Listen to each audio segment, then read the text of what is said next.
இப்போ பாஸ்டரை நீங்கள் பார்த்துட்டே இருக்கீங்க, சில காரியம் என்னிடத்தில் உங்களுக்கு பிடிச்சிருக்கு, என்னிடத்தில் பிடிச்சதுக்காக நீங்கள் ஏன் சேனலில் ஓடக்கூடாது. புரிஞ்சுட்டா? பாஸ்டராக இருக்கிறது நல்லா இருக்குல்ல, இப்படி சபை வச்சு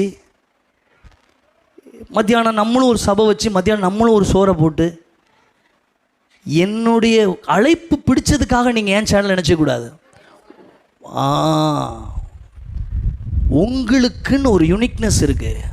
அல்லேலூயா. சின்ன பிள்ளையிலேருந்து கர்த்தர் எனக்கு ஒன்று தந்தார், யாரையும் காப்பி அடிக்காத ஒரு கிருபை. ஆமேன்னு சொல்லுங்கள். ஆமாம், அந்த காப்பி அடிக்கிற பழக்கம் உண்மையாகவே உள்ளத்தின் ஆழத்திலேருந்து வெறுக்கப்பட்ட ஒன்று என்னிடத்துல. யாராவது பார்த்து காப்பி அடித்து, பாஸ்டர் அண்ணே நீங்கள் அவங்கள மாதிரியே பேசுகிறீங்க அப்படின்னீங்கன்னா அவங்க மெசேஜை குறைச்சிருவேன் பார்க்குறத. அல்லேலூயா. ஆமாம், இனிமேல் அவங்க மெசேஜ் கேட்கக்கூடாது. ஏன்னா